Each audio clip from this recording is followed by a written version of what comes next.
আসসালামু আলাইকুম guys, welcome to our another video. আজকে আম্মু বানাচ্ছে পেঁয়াজু, তো এটা রেসিপি নিয়ে আজকে আমরা হাজির। প্রথমে ডাল মেখে নিছে, এরপর কিছু আদা রসুন পেস্ট, এরপরে পেঁয়াজ, লবণ, মরিচ, হলুদ। আর আমরা এখানে জিরা ইউজ করেছি, আপনারা স্কিপ করতে পারেন। আরেকটা কথা, আমরা এখানে গুঁড়া মরিচ ইউজ করেছি, আপনারা চাইলে কাঁচা মরিচ দিতে পারেন। আমাদের ঘরে একটা ফাজল থাকার কারণে আমরা এখানে কাঁচামরিচ ব্যবহার করিনি। তো তারপরে আমরা সব মেখে টেকে এখন তেলে ছেদ করে ছেড়ে দেওয়ার পর একটুখানি লাল হওয়া পর্যন্ত ভেজে নিব। তারপরে নেড়েচে একটুখানি ভেজে টেজে নিল। আপনারা কিন্তু বেশি ভাজছেন না, আবার পুড়ে যাবে, পুড়ে গেলে আবার খাইতে পারবেন না, পরে তিতা লেগে যাবে, পরে বলবো যে রেসিপি কোনো ভালো না। যদিও এটা গেলে খুব মজা হয়েছে।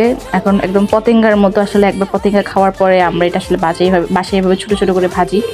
তো আপনারা চাইলে গোল গোল বড় বড় ইফতারিটার মতো করতে পারেন। তো আমরা এভাবে খাই, তো আমরা এভাবে বানিয়েছি।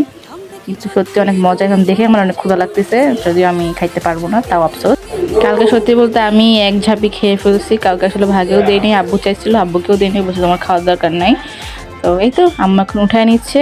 উঠায় নেওয়ার পরে এখন দেখি সে কী করে। তো হালকা কিন্তু ব্রাউন করছে, বেশি কড়া ব্রাউন করে নাই। এই তো আম্মা এখন বেশি সব উঠায় নিল। এখন এই যে আমাদের পেঁয়াজু রেডি, অ্যান্ড এটা সত্যি খুবই মজা হয়েছে, খুবই অসাধারণ। আপনারা সবাই বাসায় ট্রাই করবেন। আর এটা কিন্তু অনেক ক্রিস্পি অ্যান্ড অনেক মজা হয়েছে, অনেক মানে বলার মতো না। আজকে এই পর্যন্তই রাখি, আল্লাহ হাফিজ। আবার দেখা হবে অন্য কোনো ভিডিওতে।